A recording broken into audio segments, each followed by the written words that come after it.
We've now come to the conference opening plenary session. The future is already here.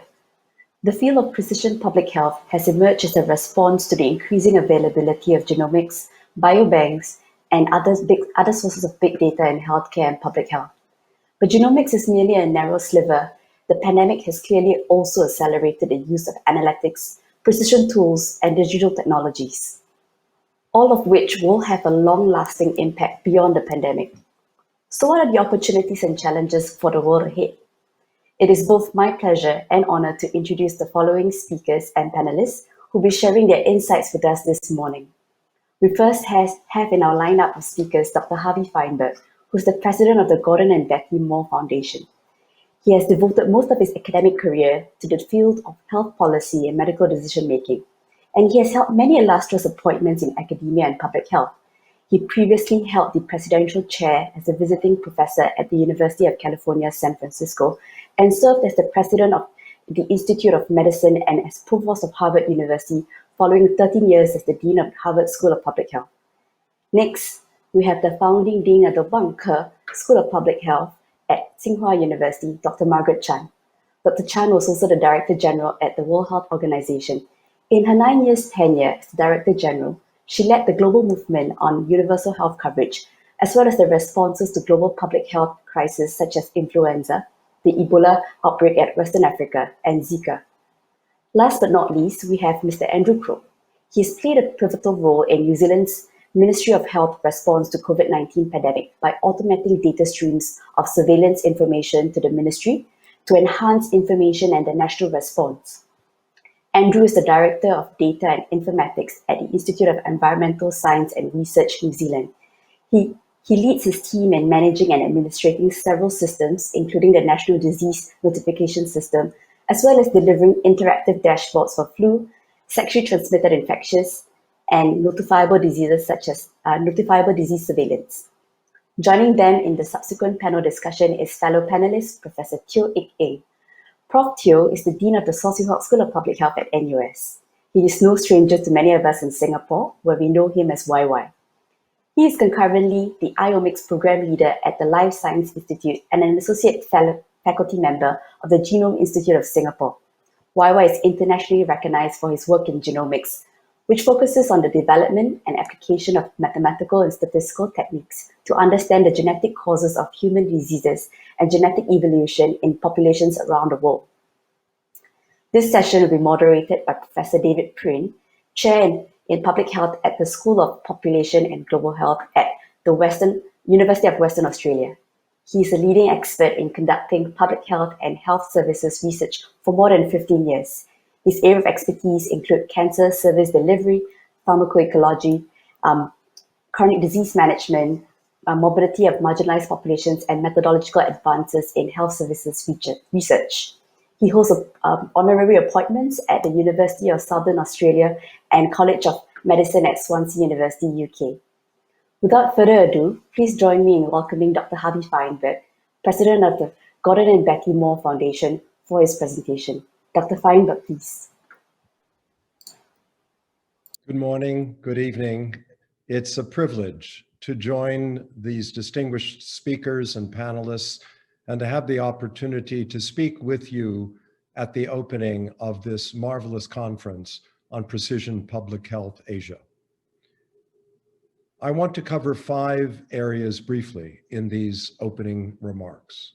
First, to comment on the meaning of precision public health, its scope, its focus.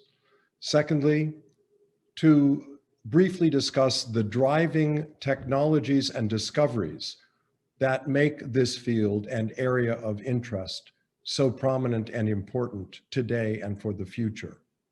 Third, to describe briefly the idea of precision public health in relation to precision medicine, a concept that Professor Mack already has introduced for us. Fourth, I want to briefly mention some of the implications for education and especially cross-disciplinary collaboration for public health programs and successes. And finally, briefly to touch upon a few of the ethical issues. Public health attends to the health and well-being of populations. This is the essential distinction from clinical medicine, where the latter is especially concerned with the health of individuals. Public health tends to emphasize prevention of disease, community-wide interventions, a global perspective, and attention to the issues of equity. When we speak of precision public health, it's a concept that puts increasing specificity into the main lines of effort that make up the public health enterprise. 4 dimensions are worth stressing. First, understanding the causation of disease or of disability or of diminished well-being in the broadest sense of health. Secondly, assessing the risk of developing disease. Third, designing interventions that reduce risk or that promote health in a population. And fourth, targeting to a more narrowly defined population or subpopulation. Precision public health, in my view, is best understood as a process that is transforming the whole of public health rather than as an emerging field of expertise or a discipline within public health. Understood in this way as a process building toward increasing specificity of understanding, of assessment, of designing and targeting interventions, precision public health has its roots in the very origins of public health, from the earliest speculations about the cause of illness or of death. As a modern concept, the idea of precision public health is only about a decade old, and it is evolving. This symposium is an opportunity for us all to share our perspectives and understanding of what this concept means, what it portends, and how much it matters to the future of public health and the health of populations.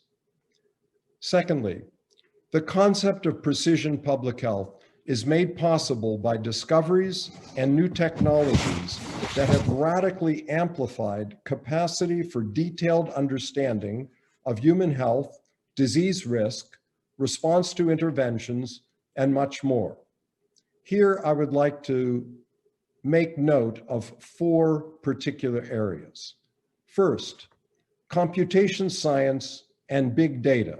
We have already heard a number of references. This is both increased computational speed, storage, and manipulation, as well as radically expanded sources of relevant electronic data, not merely in health terms, but from a whole range of social, online, and other electronic sources.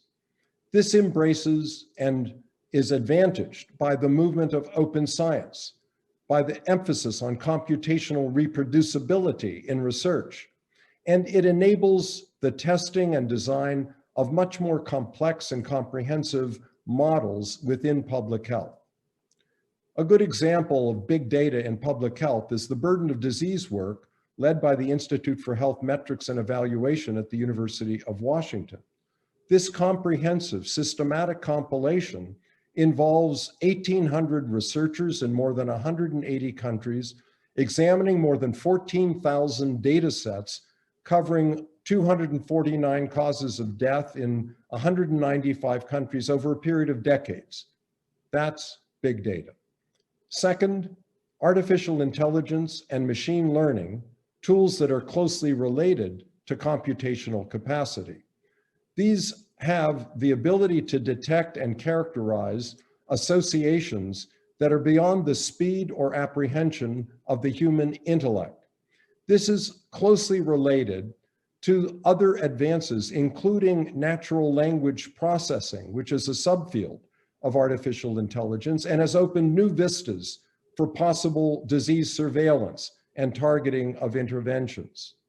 The same technology that enables a company to put a product that may interest you on your screen can also enable health improving technologies and opportunities to present it to you personally. Third is a technology, geopositioning and satellite imaging, the ability to identify, track, and image with exquisite accuracy in real time any object on the planet. This has especially been facilitated by the near universal adoption of smartphones with geopositioning capability. Health-related uses have ranged from monitoring vegetation and the implicit distribution of disease vectors to tracking locations of individual iPhones, for example, monitoring changes in population mobility and response to lockdown mandates or quarantine requirements, such as we heard already as an example in Professor Mack's introduction. As another illustration coming from the COVID experience, I'd like to briefly mention the work at the University of Illinois that employed a token-based, cloud-connected app to tens of thousands of smartphones used by its own students, faculty, and staff. This continually tracked the locations and the proximities to all other linked devices. And if any individual had a positive PCR test for coronavirus, the holder of phones that had been in recent proximity could be signaled to get tested, and they required a negative test then to enter any other university facility or participate in activities. An example of real-time application of geopositioning and data analysis in order to protect public health. Fourth, and perhaps most fundamental and profound of all, is what I term moleculomics. This is my word for the array of detailed molecular characterization of the human and other organisms' genomes, epigenomic phenomena, proteome, metabolome, and microbiome. These and manipulative technologies such as CRISPR have opened a new world of possibility in understanding the predisposition to illness, protection from disease, response to potential treatment and other interventions, as well as much more. We could argue basically that the whole deployment and development of RNA vaccines with and without viral vectors represents a dramatic step forward in the speed and development and specificity of design compared to whatever had been possible with classical vaccines based on attenuated or killed whole organisms or partial organisms. Third, a few words on precision public health in relation to precision medicine. Both of these fields, or both of these endeavors, rely on the same basic discoveries and technologies. In public health, we talk about precision in causation. In medicine, precision of etiology and pathophysiology. In public health, it's precision population risk. In precision medicine, it's diagnosis and prognosis. In precision health, we talk about precise interventions targeted at more precise populations. And in precision medicine, we talk about more specific treatments narrowly targeted to different organ and cellular targets within an individual. So while public health has and always retain its distinctive focus on the whole of the population, as precision public health evolves and increasingly discovers subpopulations that may represent the best target for a particular public health intervention, the ultimate limit of subpopulation is down to the individual patient. And that in turn may eventually lead to another point of intersection between public health and medicine, both benefiting from the discoveries and technologies that make precision public health possible. An interesting example illustrates the duality of precision medicine and public health based on a technology developed by a company now called Propeller Health that adds an FDA-authorized geospatial positioning device to an asthma patient's inhaler. Now, what this does is allow the recording of exactly when and where any patient uses their inhaler. And these data in turn lead to guidance for both individual use to forestall hospital visits, for example, and from a public health perspective, to document the population effect of changes in concomitant air pollution levels. So in this case, one AI analysis suggests that on average, every 12% change in 2.5 particulate matter that is particulate matter with the size under 2.5 micrograms, results in a 0.82% increase in the weekly average inhaler use. Now, this illustrates the way in which these potentiating technologies apply both to precision public health as to precision medicine. Fourth, I want to speak briefly to the content of education and implications for training in public health. In particular, the growing importance of these driving discoveries and technologies, big data, artificial intelligence, geospatial positioning, and the whole array of moleculomics means that increasing familiarity and exposure to the content of these very fundamental technologies will be increasingly important for future public health practitioners and leaders. The advent of precision public health puts a special premium on cross-disciplinary collaboration with deep experts in these driving technologies and on sharing across nations to take fullest advantage of the advances in precision public health for all people. Public health has always been a problem-driven rather than a discipline-dependent field. It means that researchers and practitioners of public health have always drawn on whatever disciplinary expertise is required to meet the health needs of a population. In this spirit, precision public health simply amplifies and places added premium on these special fields of expertise that will be increasingly important for public health.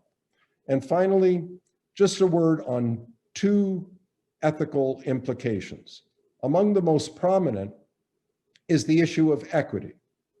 Will the advent of increasingly precise understanding, assessment, capacity for intervention, and focus on subpopulations in the field of public health diminish health disparities within countries and across countries, or will it accentuate those disparities?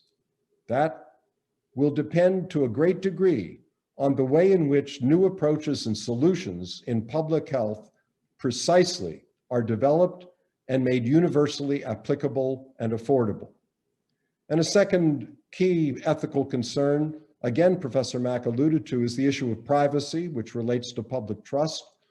Basically, threats to privacy grow in tandem with the increasing precision in public health information about individuals. And different societies may differ in their interpretation and in the value placed on individual privacy, but these matters are likely to play out in a very profoundly important way for the future of precision public health.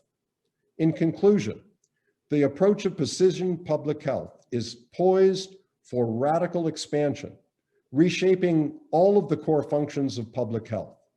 This conference is especially timely and important, and I take a moment to congratulate the organizers and presenters for their foresight in bringing us together.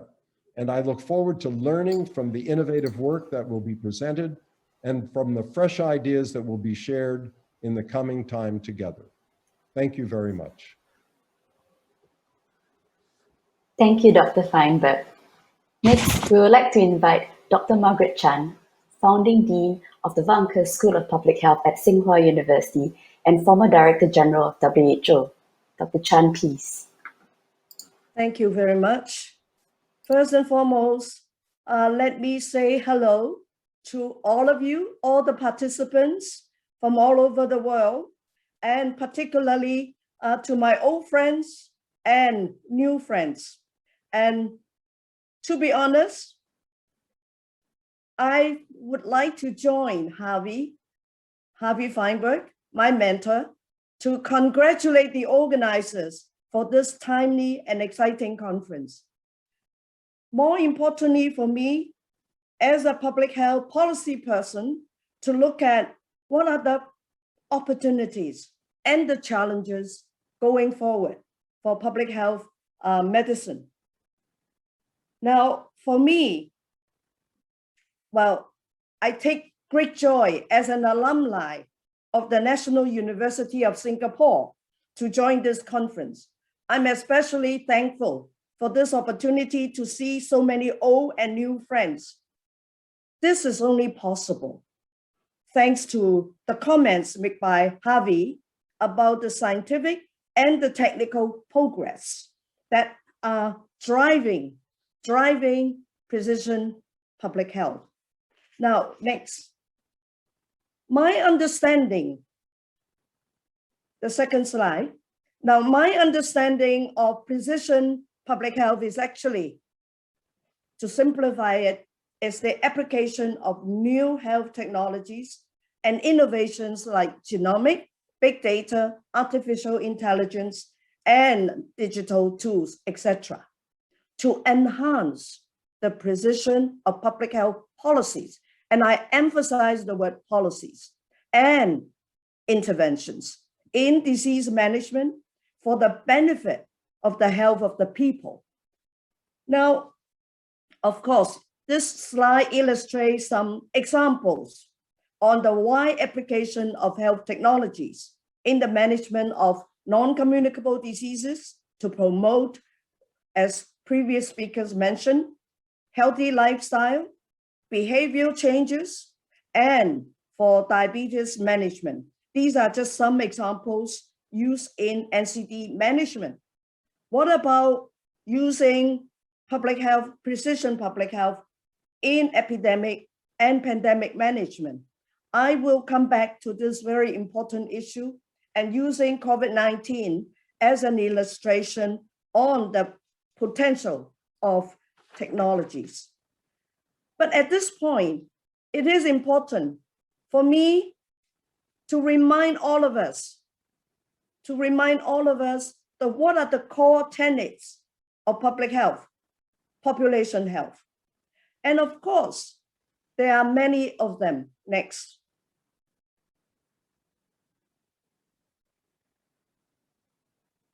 As you look at this slide, it mentioned about the importance of sustainability, the adequacy, fairness, and effectiveness in public health.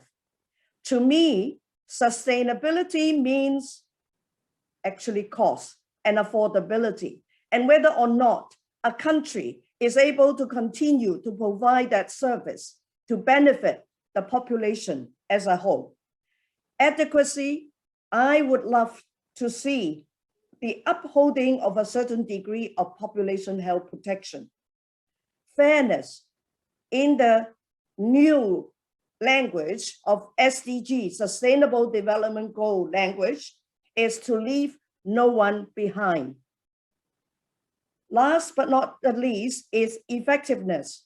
Effectiveness pertains to both policies as well as interventions that contribute positively to prevention and control of diseases. And I argue very strongly that the core tenets of public health nowadays are still relevant and applicable to the use of health technologies and innovation, as many of you call them, precision public health. Now, next, let me turn to the use of precision public health for the management of epidemics and pandemics over the years. As you can see from this simple slide, the evolution of epidemics and pandemics since the 1980s. The truth is, human civilizations have been plagued with different epidemics and pandemics at different point in time. Just in the last 40 years, allow me to use the examples. We move from HIV/AIDS to important disease like, in the 90s, like the avian influenza, as well as in the 2003 SARS, and 2009, the swine flu, H1N1 pandemic. And for this one, I work very closely with Dr. Harvey Fineberg. And precisely, and a very important World Health Organization independent review was done on whether or not, the pandemic was managed properly, and so on and so forth. Now, coming to COVID-19, I have to say precision public health is widely used in the management of COVID-19, and this allows governments to make prompt decisions that could influence individuals in the community, influence their behavior change, like social distancing, lockdowns, and also whether or not to decide to go to hotspots. I have to say the countries in Asia, particularly now that we are in Singapore, I would like to congratulate Singapore for the wise and smart use of innovations to manage COVID-19, starting even from your Prime Minister, Mr. Lee Hsien Loong. And this is the power not only of innovation and technology, but leadership. Leadership to mobilize the whole of community is so important in the management of COVID-19. Next. Now let me turn to the pandemic management using digital tools. And of all countries, I know better is of course China.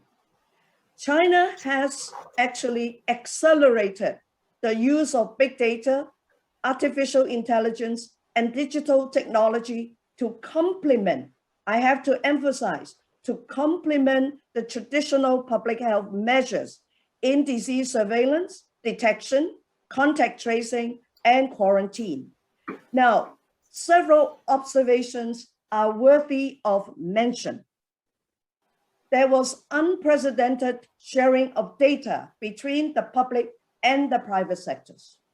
Without this open sharing of data, the power of data is undermined. So it is an important point to make. Now, what about data analytics? And how do you analyze the data and make the information useful to the general public? For example, to alert them, to avoid traveling to high-risk area, which, well, as in the case of China, what they do is they color the whole of China with different colors. If it is a high-risk area, they use red. If it is low risk, they use green or yellow. And if there's a no risk, then they use green. So color coding and the power of data and information technology is being utilized to the maximum. I personally now, I'm living in Beijing, and I have to tell you, I carry around with me the green health code. And with this green health code, I can move around not only within Beijing, but also within the entire China. So to use technology and data to facilitate movement, to enable me at least to shop, to go window shopping or real shopping, and to revive the economy, this part is very important. Now, artificial intelligence and robots were used. Why? Because the no-touch approach is to enhance people in quarantine or to enhance people's visit to hospitals, to avoid a spread of infection. At this point in time, people are worried because they prefer to use the no-touch approach so that they feel safer. So the application of health technology has the power to change our behavior, to change, how the community would operate. Last but not the least, also for me important to mention, e-education has been widely used to prevent children and youth missing out on education. That is an important application. And so is, as I mentioned, online shopping and e-commerce. Now, at this point, I would like to mention 2 points. The digital applications are not static. They are constantly updated in line with the evolution of the pandemic. this would only be possible when data from the private sector and the public sector are shared in real time. The second point is the pandemic control is successful, and the technology and innovation, as well as the discipline of the general public, were a very important part of the entire formula. Next. Now we talk about, what are the opportunities and the challenges for, precision public health. And I fully share Dr. Harvey Fineberg's comments about the need to have a new model of education, training in public health for our future public health leaders. Precision public health puts a premium on our ability to stimulate and to actually implement cross-disciplinary collaboration with deep experts in these driving technologies. And I'm so happy to hear from Professor Kenneth Mack, as a surgeon, for your strong support in public health. I mean, without your support, I hope you would rally other disciplines in medicine to join force with public health. Now, when you look at the opportunities, well, this list is by no means exhaustive. I'm sure we will have other participants making interventions on what are the likely opportunities and the challenges for us moving forward. I shall not dwell on this point, and I'm sure it is an important part of our discussion going forward. Now, the next one, the last slide I would like to emphasize. Here, again, I list some important points for us to consider. Precision public health is at its nascent stage, some experts mention. So going forward, what are some of the things that would help us to realize the power and the potential of health technologies and innovation? The most important one is, of course, acceptance by the community. If the community doesn't accept it, whether because of ethical issues, whether because it is privacy issues, or whether or not it is technology issues for old folks like me. So acceptance is important. And we need to think of the wider community, not just young folks who are very knowledgeable with new technology, but think about across the whole, the life spectrum, and try to educate people when the opportunity arises. Now, monitoring and evaluation of public health, whether or not what we want to emulate, to promote in a certain country is first and foremost effective and cost-effective, and of course, useful. Fairness, I mentioned this, and of course, equity is a big issue. The growing inequity in every country and between countries is something we need to address, not only by precision public health, but by the wider community, and of course, by policymakers.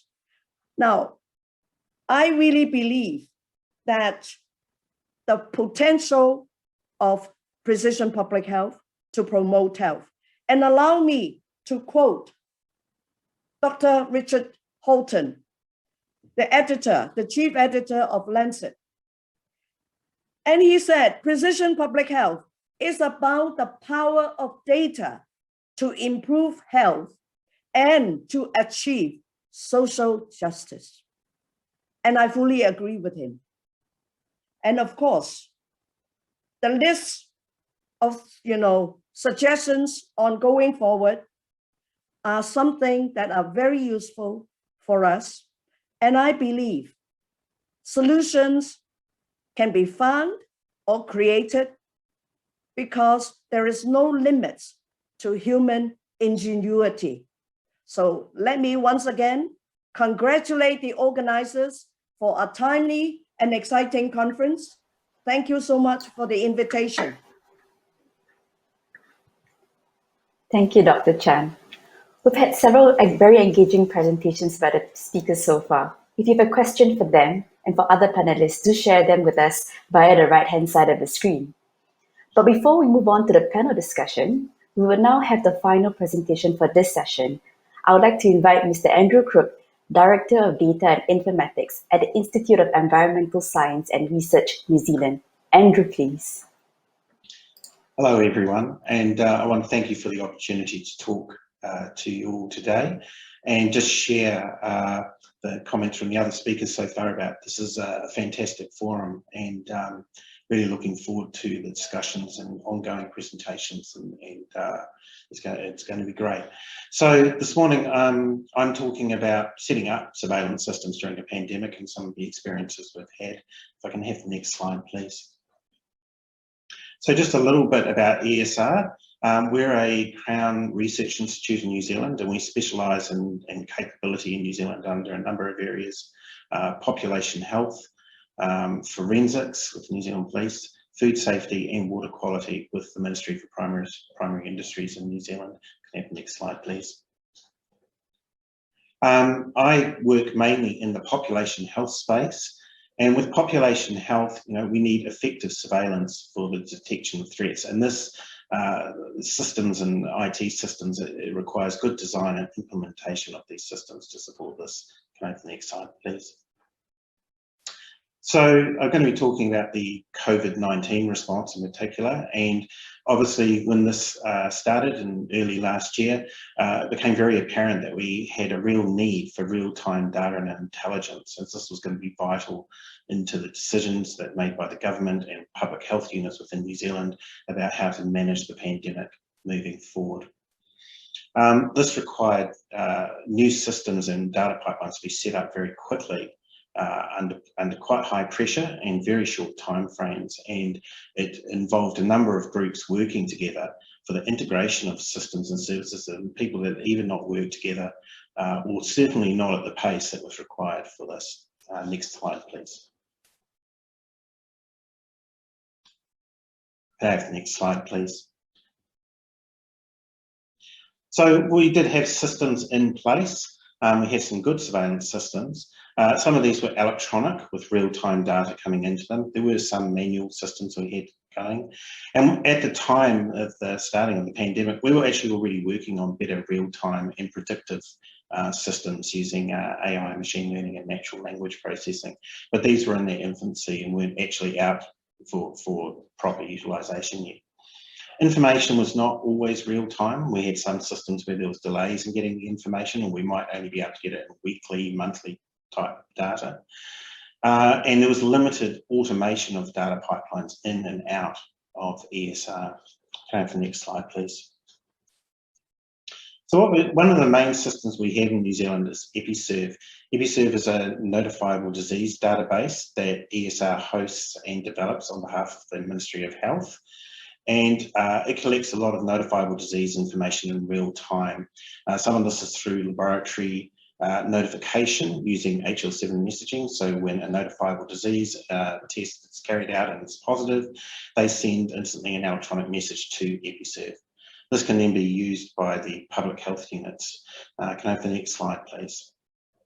And they create a case from that, and they can collect additional clinical features and risk factors either by interviewing or follow up with the patient or clinicians. It also allows outbreak functionality, so common cases that we know are linked, we can link them under an outbreak and do follow up on that.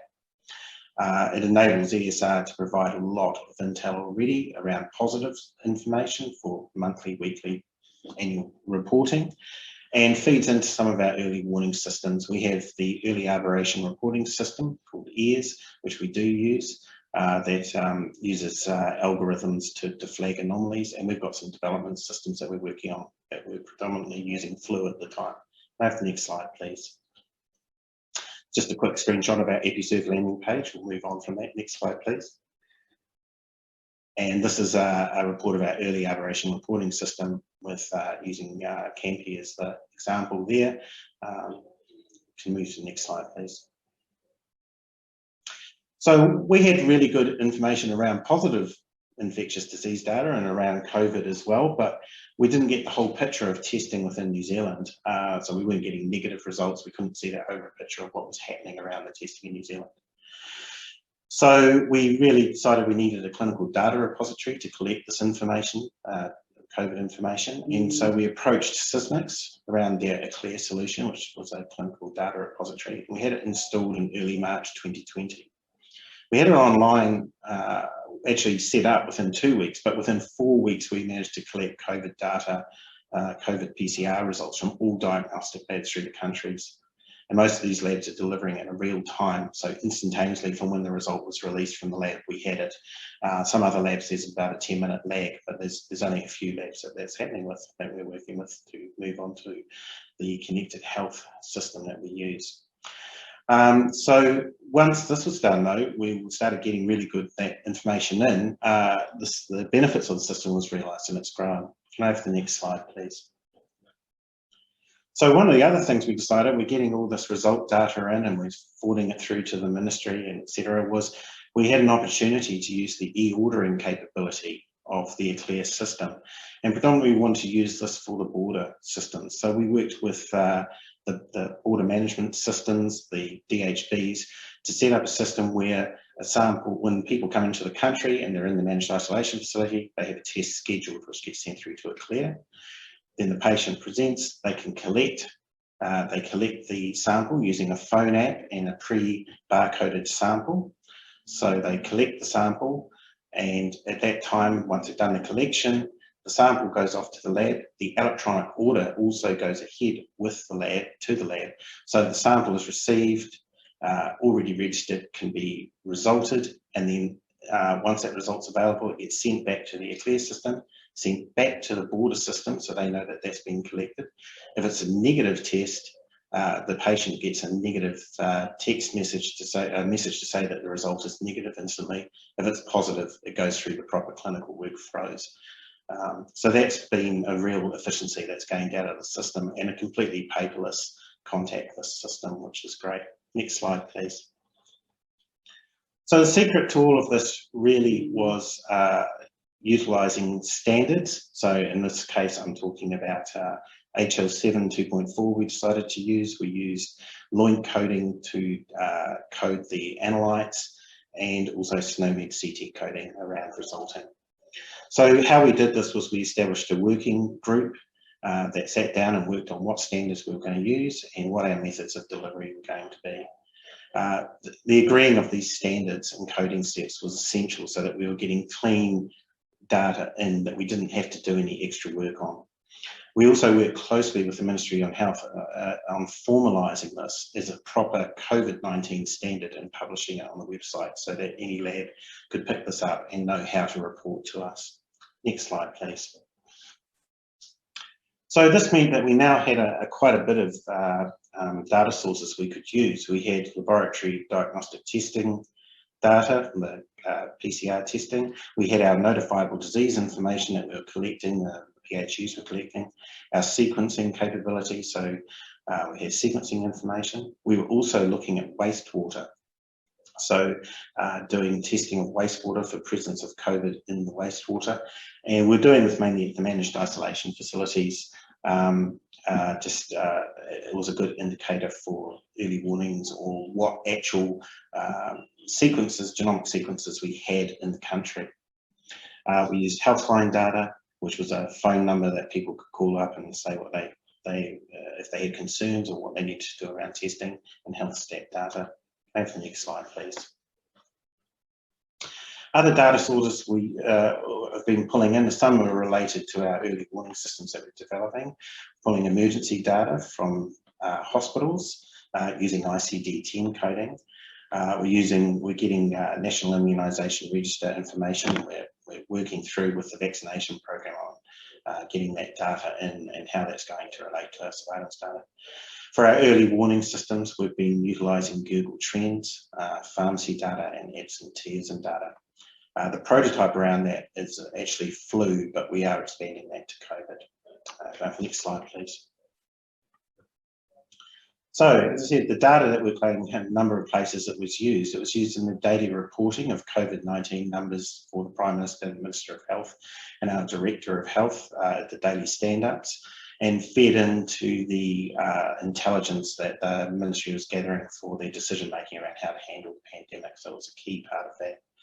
Also being passed to the National Contact Tracing System, so that if we had positive cases and we had close contacts were being followed up, they had the most recent up-to-date result information available to them. And obviously we had a public-facing dashboard, which is a static dashboard that gets updated once a day once the Ministry has announced the numbers for that day. We also have a private real-time dashboard that had a smaller audience of the Ministry of Health and public health units. We also feed into the data modelling teams around their elimination strategy work they were doing, and obviously, as I said before, our early warning system development. Have the next slide, please. So that's just a quick shot of our COVID-19 dashboard in New Zealand. If you want to look at it, the link is there. Can we have the next slide, please? And this is just a high-level data flows of all the data we have in and the outputs we're doing of that. And again, we can make that available if people want to have a closer look at it. Next slide, please. So one of the key things around that was always in the back of our mind was data governance and privacy concerns around this data. It's an ongoing process that we have at the moment, but setting up data governance rules around it, making sure that at the forefront that patient information or individuals' information about them belongs to the patient, and that we're transparent about what we're doing with that data, how we're collecting it, and how it's being utilised, and making it available where they want to know, and we do have requests from time to time, on how is that information being used. For that, the data governance is key, so that we set up rules around why this data is being collected, what it can actually be used for, what it can't be used for, and how and what organisations or people are utilising that information. As I said, it's an ongoing process, and obviously another area of that is data sovereignty, which is being worked through, and I think is a key question around the world at the moment. Also with information in the cloud, that where we that no personal and identifiable information is stored in the cloud if at all possible. There's some exceptions to that we have with using cloud for our Azure and AWS platforms, where the ministry, for the ministry data and that we do, but it's making sure that that's secure, and that where possible that we just put non-patient identifiable information. And for information that does need to go up that's patient identifiable, that we're adhering to the government standards on cloud data in the cloud, mainly in the Australia and New Zealand instances. Can I have the next slide, please? So what are our lessons learned? So developing systems and pipelines during a pandemic, if at all possible, we would avoid it. It's quite stressful, lots of long hours worked by many people, not good for the waistline, not good for my disappearing hair. But that being said, it's amazing what you can get done in a crisis and how people can come together and work to provide these amazing systems that people have managed to set up. It requires continued investment and review and discussion is a must about the system. So looking at what we've got, seeing if we can improve it, making sure we're investing in people and infrastructure to support these new systems, and foster the groups that we've created. Because these groups, we want to see, there's so much we can do with these groups outside of COVID. And that's the final point I want to make, is taking what we've developed and applying it to the wider population health surveillance systems and what we can do across the board. And we're looking at the moment, we're developing Intel Hub, an Intel Hub which will be a one-stop shop for notifiable disease in New Zealand, that we can see what's happening at any one time across the board. Have the next slide, please. So I just want to acknowledge, in closing, the ESR COVID response team here, Sysmex, the Ministry of Health, our Diagnostic Lab IT group, the e-orders project team, and my family. All these people have been amazing people to work with, and it's really just been a great thing to work on, and really made, I think, a difference to New Zealanders in the COVID response in general. And I've got my family in there because I haven't seen a lot of me over the last year, and they've been very supportive to me in this. Next slide. Thank you for your time. Thank you, Andrew, for sharing your experience in New Zealand. Using data has been helpful in the response to the pandemic, even in Singapore. But as you mentioned, there's a lot of tricky issues with data sovereignty, etc. If you have questions for the speakers and other panelists, do share them with us via the right-hand side of the screen. Next up is the most exciting panel discussion and question and answer session. May I now invite Professor David Preen, Chair in Public Health at the School of Population and Global Health at the University of Western Australia to start the discussion. Professor Preen, please. Great, thank you, Kiesha, and thank you to all our presenters. I think all those listening will agree, fabulous presentations and a lot of food for thought. And so now it's time to actually delve into that and for the audience to get their chance to ask questions of the presenters and our broader panel. I'd also like to thank the presenters for keeping perfectly to time. That makes my job a little easier and gives us sufficient time, hopefully, to sort of do a bit of a deeper dive into some of the issues that were raised. So welcome everyone from wherever you're joining us in the world today to this panel session. My name, as Kiesha mentioned, is David Preen. I'm the Chair in Public Health at the University of Western Australia. And it's a pleasure to be able to moderate this session. I also had the privilege of chairing the scientific committee and being part of the organising committee for the inaugural Precision Public Health Asia meeting that was held back in 2018, which feels like a lifetime ago now. That was held in Perth, Western Australia. It was a face-to-face meeting at the time, but obviously sort of that is a very different world in which we live in today. But we were delighted at the time to have 150 delegates. But as Jeremy Lim mentioned in his opening remarks, I understand there are 2,000 registrants from 52 countries for this 2021 meeting. Which just is a fantastic recognition of how this area is expanding and the interest in precision public health in just a very short period of time. I'd like to congratulate the organisers on putting this together during what is very challenging circumstances while we're all still grappling in our respective jurisdictions with the pandemic. Just a reminder, as Kiesha mentioned, and I can see them coming through, so maybe I don't need a reminder or need to post a reminder, but please do post your questions and I'll be moderating and asking the panel members. Also, we did have a question initially about will there be a transcript available. The session is recorded, so we'll be sort of available to listen to or watch again. So again, thank you for the excellent presentations. We have 4 members of the panel. So our 3 presenters, so Dr. Harvey Fineberg, Dr. Margaret Chan and Mr. Andrew Crooke.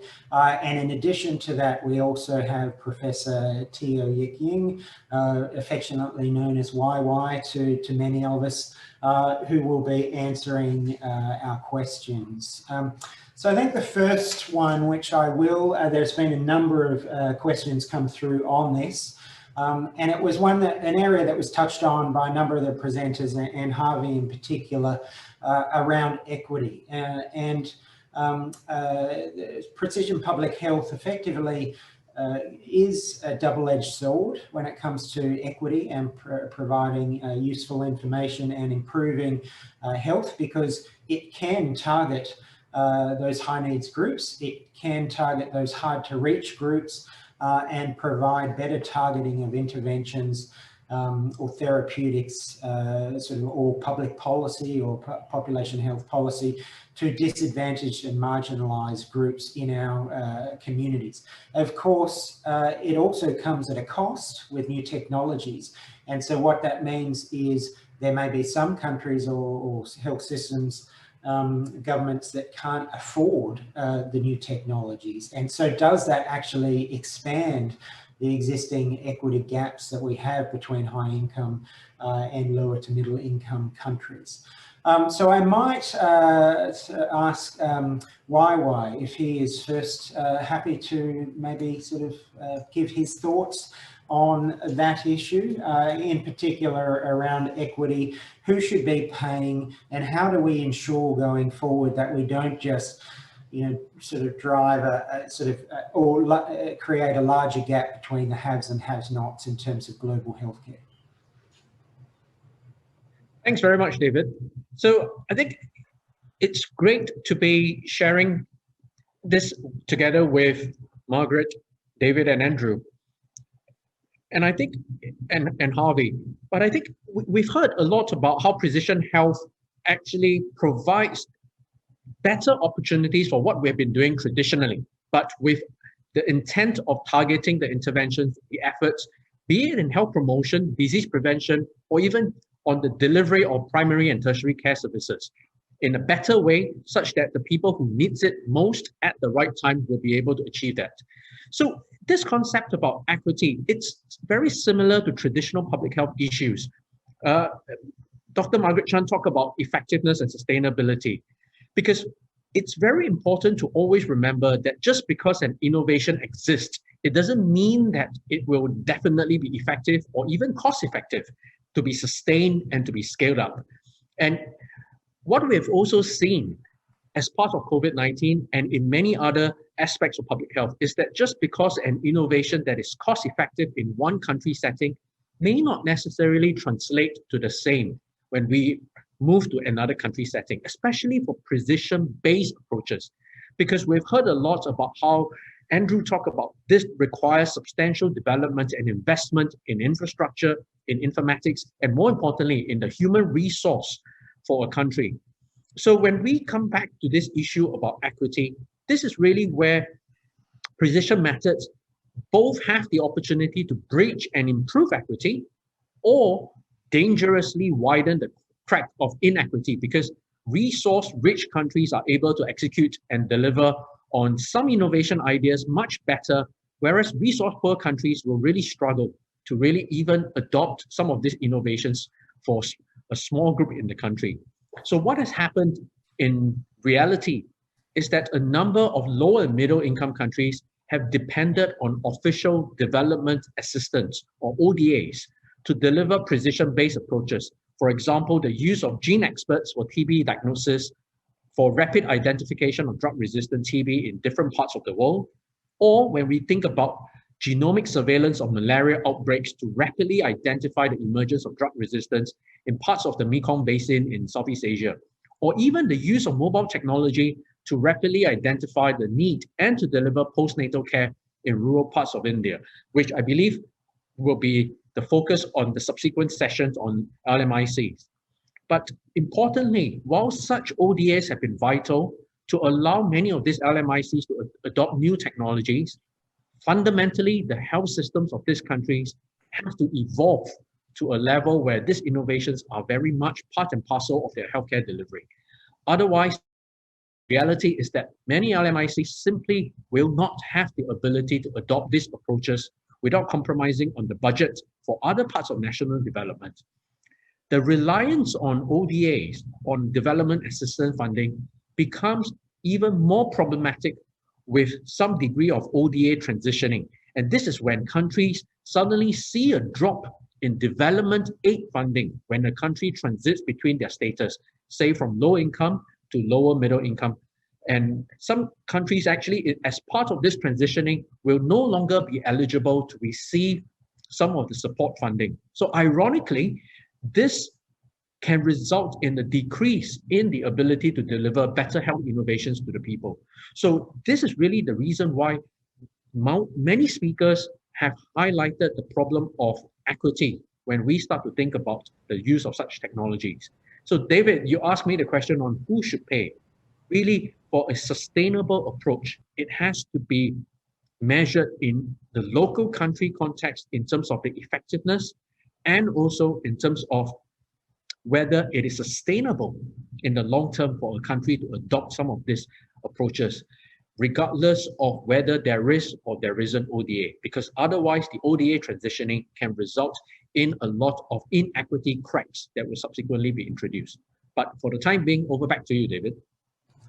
Great, thank you, 𝗦𝗧. So any of our other panel members have any comments? Margaret or Harvey, you raised the issue of equity. Would you like to sort of add any thoughts? Perhaps Margaret? I think you might still be on mute there, Margaret. There we go. Well, David, thank you for the question. Equity is a big issue and we need to pay attention.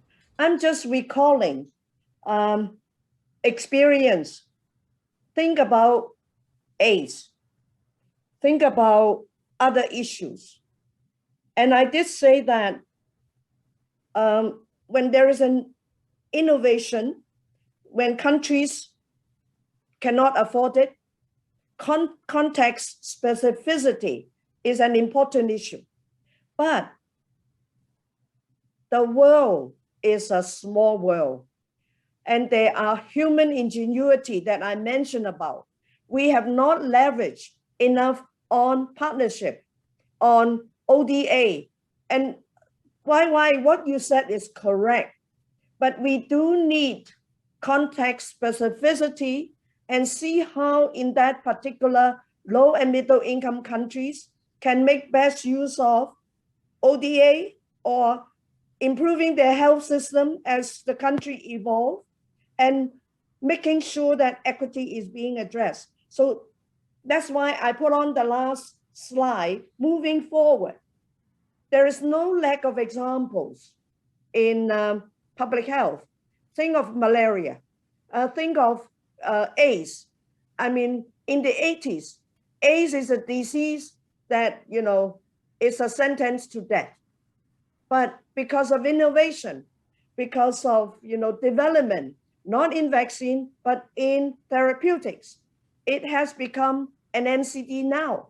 So how do we, benefit? Well, by the way, this is 2021 is a 40th year of HIV/AIDS.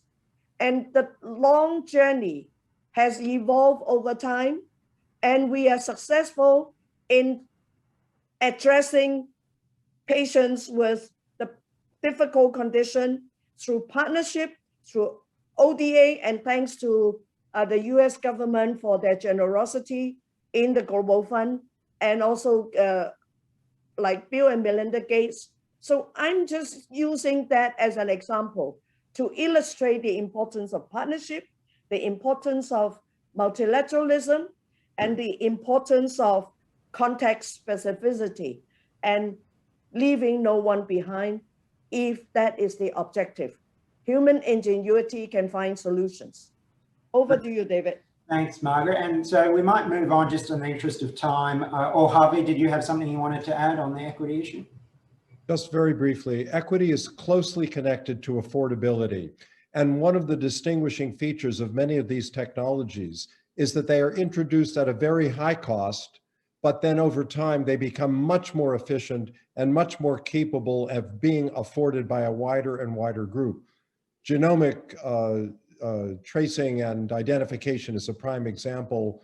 In the space of a couple of decades, 5 orders of magnitude reduction in cost per genome. So I think this is something else to bear in mind, that this is a moving target and opportunities evolve over time.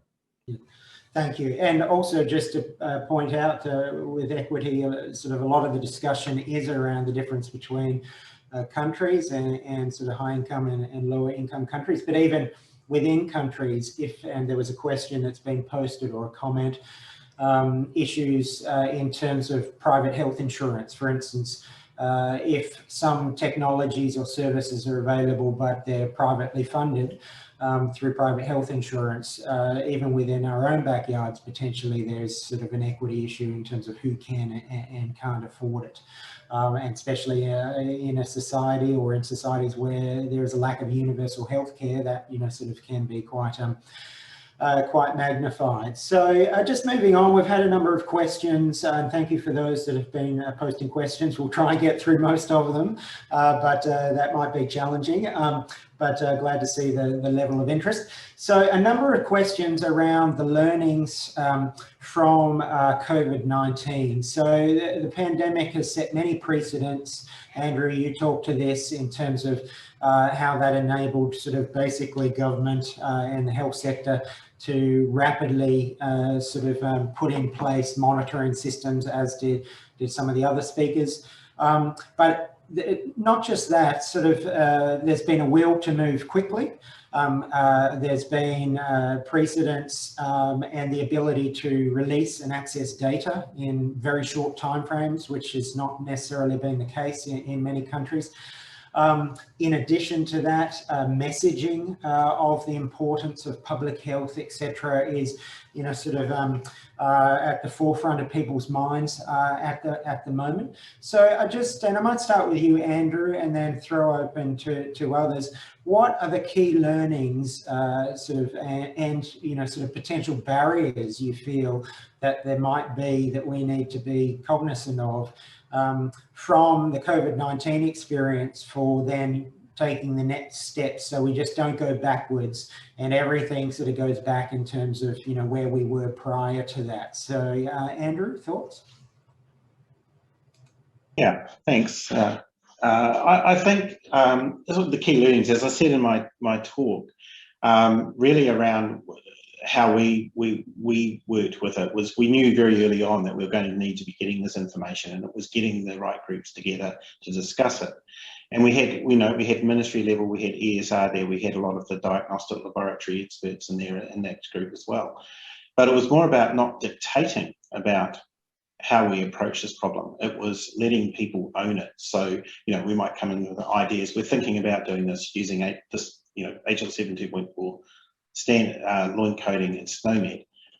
How do you think we should approach this? And letting them own it so that it's not dictating. And really, I think that was the secret early on for us, is that people came together and really, we have to come through on this, guys, and really work together well on it. And that being said, that we set up a lot of groups for that, and it was mentioned quite a lot during those discussions. Hey, look what we're achieving here, and we really need to take this group out for a spin on other issues that we've been trying to solve. I mean, I can't speak for the international experience, but it might be quite similar.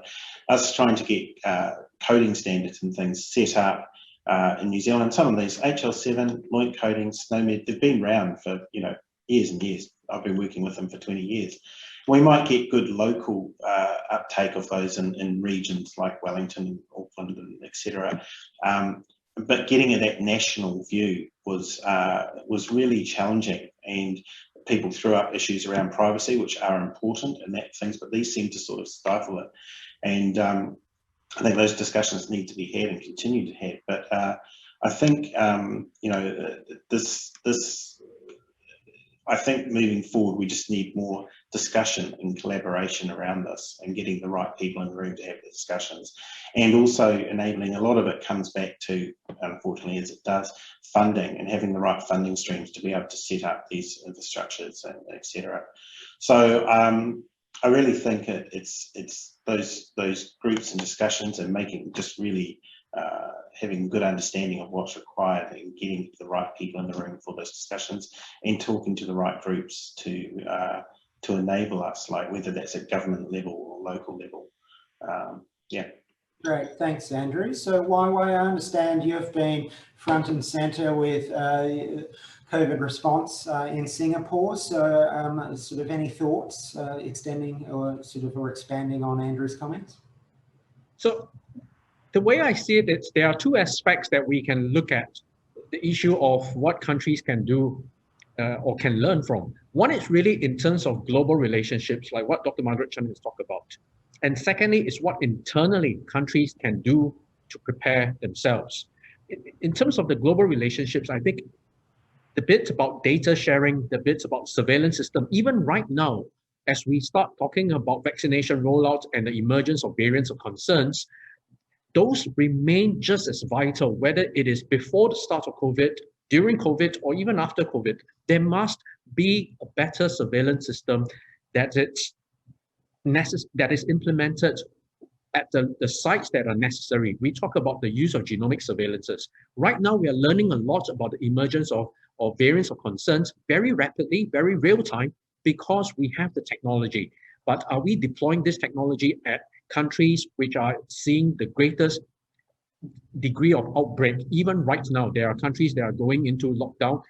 Some South Asian countries are experiencing the worst daily case counts ever since the start of the pandemic. But that's what we are looking at globally. But internally, within every single country, I think what some of the key lessons we have learned very quickly is that the overall way of decision making by policymakers, that has to be determined whether it is guided by science, guided by some of the data that we are starting to see within the country, and from whether it is flight patterns coming into a country. All of this comes under precision methods to prevent and to guide subsequent actions and responses for countries. Even when I talk about the preparations before a crisis, that's what countries can do in terms of when we put in place specific plans on tracking, on contact tracing, on surveillance of people's movement and interaction patterns. There will definitely be concerns about confidentiality and privacy. But would countries be able to learn from South Korea that when they have their MERS outbreak, they very rapidly convene an act that is approved and sanctioned by the parliament that will allow the countries, the government, to have certain powers during a public health crisis that may verge on some privacy concerns of individuals, but at the community level, that actually take precedence. So as we talk about the use of technologies in the prevention and management of outbreaks, some of these lessons in terms of what preparations that countries can put in place around privacy, around confidentiality, around the use of science modeling to guide decision makings by politicians, I think those are very important lessons that we can learn from. Great, thank you for that. So maybe just moving on to, unless Harvey or Margaret, did you have anything you wanted to add in terms of the COVID experience? Margaret? Yes. I think legal provision is important for policymakers in order to implement timely interventions. I want to use an example. I hope countries, at least, the city I know best, Hong Kong, China, has a mechanism where the chief executive can convene as soon as possible and revive the public health so that she has the power. Well, I use she because it's a woman. She has the power to implement. So law abiding is important. Now, I see this pandemic vis-a-vis previous pandemic. The use of public health law is problematic in many countries, and they do not respect the mandate of individuals in charge of public health. And that is something we need to reflect on after this pandemic. Over. Great, thank you, Margaret. So the next topic we've got a number of questions on relates to education and training. A number of you touched on this, but Harvey, I think you sort of spoke sort of in more detail. So I guess, so a question to you initially. What is it that you think going forward traditional public health degree programs should look like? So I've read papers where people effectively have said that traditional public health sort of methodological disciplines, epidemiology, biostatistics, etc., are dead, and we should all just be learning data science. I don't necessarily agree with that. I believe there's, and you alluded to that, that multidisciplinary sort of collaboration is required and training, but certainly there are those sort of areas that would need to be ingrained. So what do you think we should be looking to do globally for our existing programs in public health for education and training to make sure that the next generation of practitioners and researchers are fully trained or sufficiently trained to really embrace precision public health?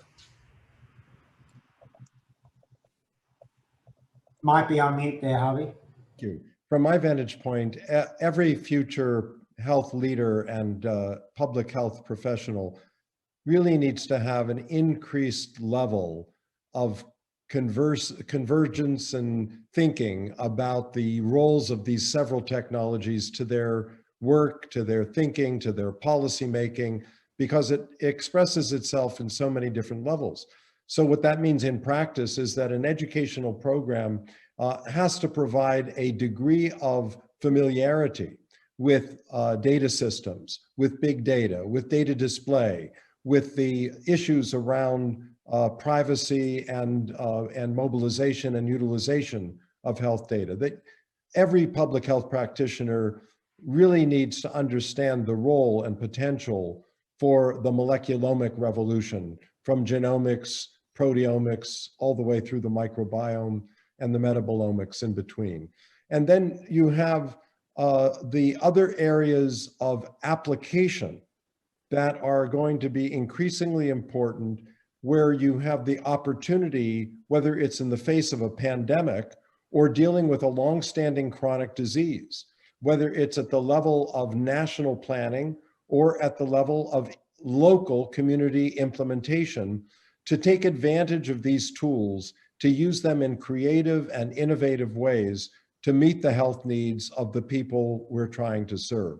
So I see precision public health as becoming an increasingly prominent way of thinking in public health.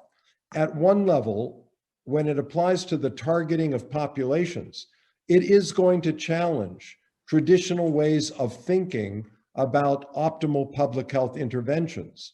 Traditional in the sense of applying an intervention to move the whole of a population from an average of A to an average of healthier B, as a very different approach than the targeting of particular individuals to meet their individual health needs according to precision public health lessons.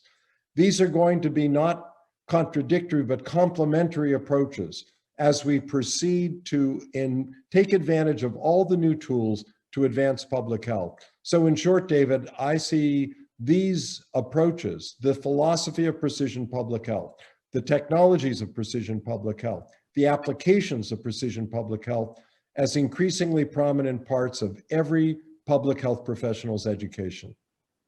Great, thanks, Harvey. And I think that also speaks to Margaret's point during her presentation about the core tenets of public health and ensuring they are maintained, and that effectively this is not, an area that sort of, while tools like machine learning and AI can be implemented and applied, it's not a case of that's all it becomes as a data mining, signal detection sort of area, and there can be a priori hypothesis generated type sort of work evaluation. Andrew, do you have any, because you probably come more from the data perspective and would be very happy if we were just lived in a world of data scientists, so do you have any thoughts? Well, actually it's interesting because obviously my background is actually med-lab science as well, so I've sort of got the two hats on, and go back 20 years I fell into the data by accident actually, but the thing what Harvey said I totally agree with, and all these new emerging technologies, AI, machine learning, natural language processing, and the data science that we're doing is all really great, but it has to be underpinned, I think, with those traditional ways of doing surveillance are still very important. So I see it very much as a meshing of those two areas, that the classic surveillance is still utilised, and that but the AI and everything else we have enhances that and works together with it rather than becoming the predominant thing. So certainly that's what we're doing with our early warning systems is always based on the traditional surveillance collection of information that we're doing, and then putting that AI machine learning, layer over the top of it. So that's, but I think Harvey summed it up really well. Yeah. It is going to, thank you, Andrew. It is certainly going to require evolution, sort of in public health training going forward. And yes, it'd be remiss of me not to ask you your opinion, seeing you are the Dean of the Faculty of Public Health in Singapore. So please, your thoughts. So thank you, David. I actually wanted to build on what Harvey and Andrew have mentioned, because exactly what Andrew, you have talked about, that the need on effectively upskilling some of our current public health practitioners and policymakers on how the use of such innovations or what I would call data-heavy methods in public health would be very useful and very beneficial to be implemented now. But perhaps some of the policymakers or public health practitioners themselves may need to be guided and to be taught some of these new innovations. And this is really where the capacity, actually now, when we start to look at precision public health, we need to look at whether we have a group of people within every jurisdiction that are familiar enough with what opportunities and as well as challenges that such precision methods can bring.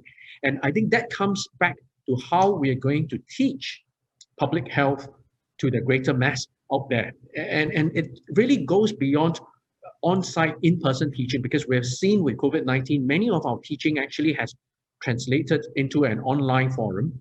And the question is whether when we start to do this kind of teaching online, how do we continue to accredit the courses that we are teaching? Because if we are able to do this, you will realize that we would be able to run accredited programs in different parts of the world without requiring people to fly to a university, be it in the US or in Australia, New Zealand, Singapore.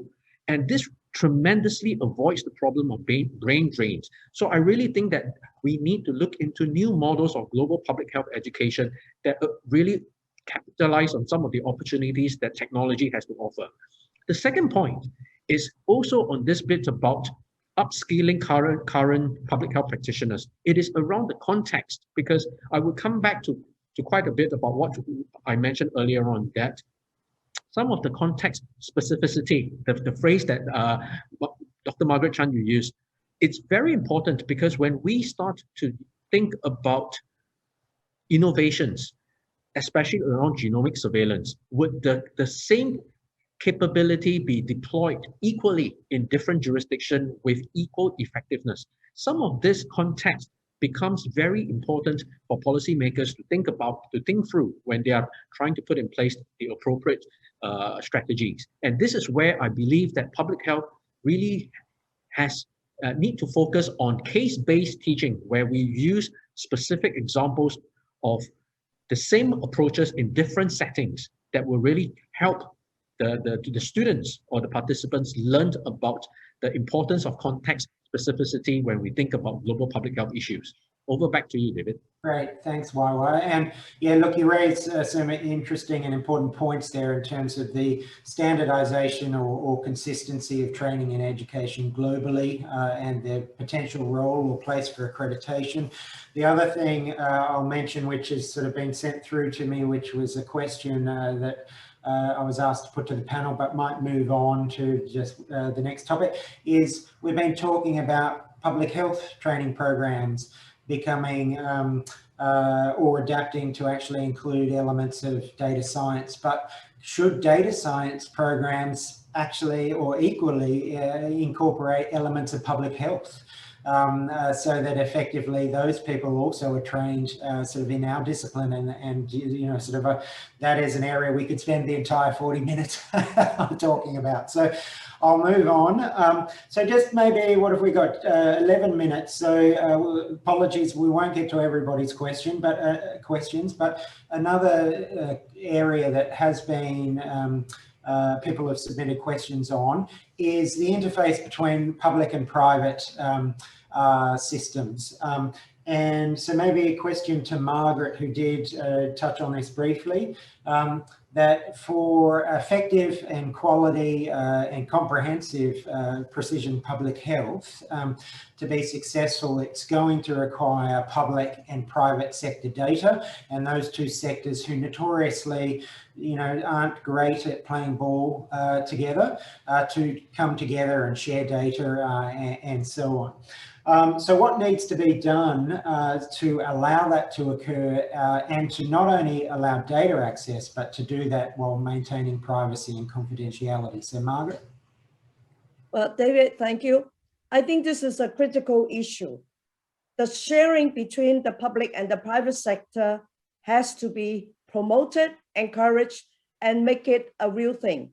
But we must understand, at crisis time, as we are dealing with a COVID-19 pandemic, people are more willing to share, okay? But during peacetime, when we are dealing with other issues like NCD, which is so important, like mental health, now people are not as willing to share data.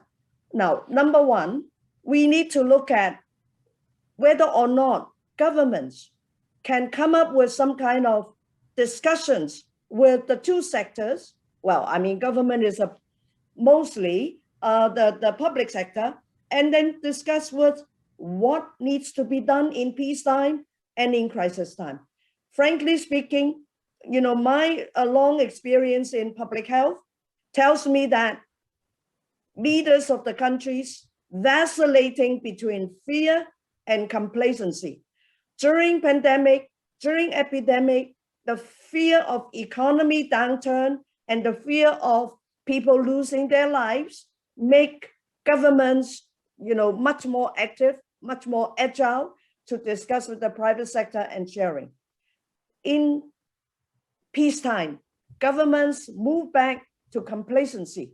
They think, you know, NCD can wait, tobacco control can wait. No. I mean, when you have people's health at heart, and that is the issue.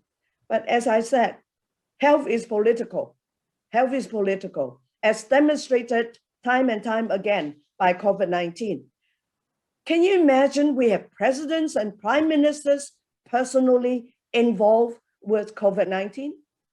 And I hope, and I truly hope that COVID-19 pandemic is a loud enough wake-up call for leaders of the world to think about people, to do something and plan for the way forward. Over. Great, thank you, Margaret. Any other sort of comments? Why? No, Harvey? All right, so that actually leads to, what have we got, 7 minutes, so maybe just a quick question, which is not necessarily a sort of an easy topic, and then we'll ask for sort of some concluding remarks. So it does follow on a little bit from Margaret's final comments in response to the previous question, which is what we have seen recently with the pandemic is a rise of things like vaccine nationalism, potentially xenophobia or discrimination in healthcare and social policy, and a rise in fake news. And so what is the role, or actually how will public health as a potential new discipline grapple with that going forward to potentially, given this is a very different world in which we live in compared with 18 months ago? Who would like to take that on as a simple sort of question? Harvey? I'll be happy to start. To me, one of the great lessons is that preparing is much more than having a plan. Preparing means having in place the prior understandings, the prior commitments, the prior agreements about ways of proceeding that reflect the point that Margaret was just emphasizing, a global commitment of mutual responsibility, of accountability, of a sense that we are in a struggle in the world as one world. And this is far from the reality as we have scene that you're describing, David, from the examples in the COVID crisis. Out of this crisis, in a calmer moment, if it becomes possible to put back into the forefront the preparations beyond plans that the world requires to be able to respond effectively, I think we will have at last extracted a major lesson and step forward from the COVID experience. Great, thanks, Harvey. So look, we might leave, oh yes, 𝗲𝗲, last comment, and then we'll ask for sort of final thoughts. Thank you, David. And I thought I would follow up from what Harvey has mentioned, and also very much in line with what Margaret mentioned earlier on in terms of partnership between private and public. Because I do see that in public health, not just the academia, but even at the government level, there is clearly a need to work together with both traditional and new media. And over in Singapore, we've been very fortunate to be able to work with some of the media giants or the technological giants, including Facebook, in terms of really trying to identify and to educate some of these technological giants in terms of what would be responsible behavior on their part. And for example, Facebook now actually has an active search for fake news related to COVID-19 vaccines. And this was something that they reach out to a number of academic institutions looking after public health in terms of what are the important elements of health communications that will help the global crisis at this point. And we highlighted the importance of very accurate, correct information around vaccine and to remove any artificial, fake or misleading information around vaccines. And Facebook has actually taken that on very significantly and put in place the appropriate policies to guide that. So I really do think that even during peacetime and during crisis time, being able to build up a trusting and a workable relationship with private companies, private players, is just as important, especially when we centered it around the issue of communications. Health communications remains one of the very vital elements in combating the responses for a public health crisis. So over back to you, David. Yeah, excellent points, 𝗲𝗲. Thanks for that. All right, so just last thoughts, 30 seconds each, if that's possible. Harvey, we'll start with you. Thank you, David. In public health, we're fond of expressing the concept of health in all policy. One of the consequences of precision health, I believe, will be to attract many more disparate disciplines and a range of expertise to the field of public health. And we should be prepared to embrace them, to incorporate their expertise in service of the core mission, the health of populations. Great, thanks, Harvey. Margaret? Harvey, I fully agree with you. I mean, you know, in terms of language, we have used health in all policies. We have used multi-sectoral collaboration, and we have also used interdisciplinary collaboration. Actually, they mean the same thing. When you talk about health, health is driving people to work together. Over. Great, thank you, Margaret. Andrew? Yeah, again, agree with everything said. And I think the final remark sort of on that is transparency around what's happening. And a lack of data is a real thing. People will draw their own conclusions if they don't have the information to make their own minds. So, you know, urging people and policymakers to make the information available and be transparent about what's happening. And I'm thinking around vaccines, etc. around that. So yeah, just encourage that education is in transparency of information is key. All right, that's great. Thanks, Andrew. And last but not least, 𝗲𝗲? Thank you, David. So I'll just keep it brief. I think we've heard a lot about precision methods, and there's always the tendency to believe that we are focusing on engineering science, computer science, data science. But I think we have seen that the adoption of all of these technologies and methods really rely on individuals. And this is really where behavioral scientists, the social scientists actually comes into play, more importantly, in terms of how do we communicate this in a way that the people will actually be willing and be happy to take up some of these approaches and actually to keep doing so in a sustainable way. So with that, over back to you, David. Great, thank you, 𝗦𝗲𝗊. So look, we'll sort of close there. Just I will say that I think it's been a fantastic opening session. There's been some fantastic and wonderful presentations and a lot of interesting thoughts there that for us, for the 2,000 of us, to digest over the next few days. I'd like to thank the speakers and panel members again for your time and insights. Also to thank those that have posted questions. Apologies, we didn't get to all of them, but there will be the opportunity for you to ask questions in subsequent sessions. I'd like to also thank Professor Kenneth Mak for giving the opening address and for his time. That was very much appreciated. And just from me, I hope you, all of you watching, enjoy the next few days and do become involved in the discussions for what's going to be a very interesting and exciting meeting going forward. So from us now, that's it. And we look forward to seeing the rest of you in cyberspace over the next few days. Bye. Thank you very much to our panelists for that insightful discussion. Health resources are scarce and some of these precision-based approaches can be costly. However, some of these emerging technologies and traditional tools can also be shared and transferred across borders during peace and war times, hopefully with a lower introduction cost. Perhaps a question that remains is if it narrows or widens the health inequity across the globe. To find out more, join us for the next plenary session later today, where we will explore the challenges and opportunities faced in bringing precision public health technologies to low and middle income countries. Ladies and gentlemen, we'll now be taking a 30-minute intermission, and while you're having your coffee break, do visit the virtual exhibition booth and engagement wall, where you can share your thoughts about the conference and precision public health through text posts, images, or videos. You can also connect with other participants at the networking lounge and check out the speakers and program sections to learn more about the invited speakers and the upcoming plenary sessions. Don't forget to check out the rewards tab and complete the activities to stand a chance to win 200 Apple e-vouchers.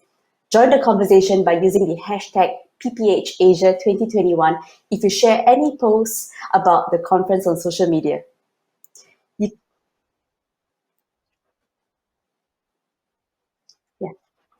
Thank you, Professor Kenneth, for gracing the event. We really have been able to start this conference properly with you. You can also join the next session by simply going to the Programs tab and clicking on the Watch Now button next to the section title, Precision Public Health in Low and Middle Income Countries. Thank you, everyone, and see you after the break.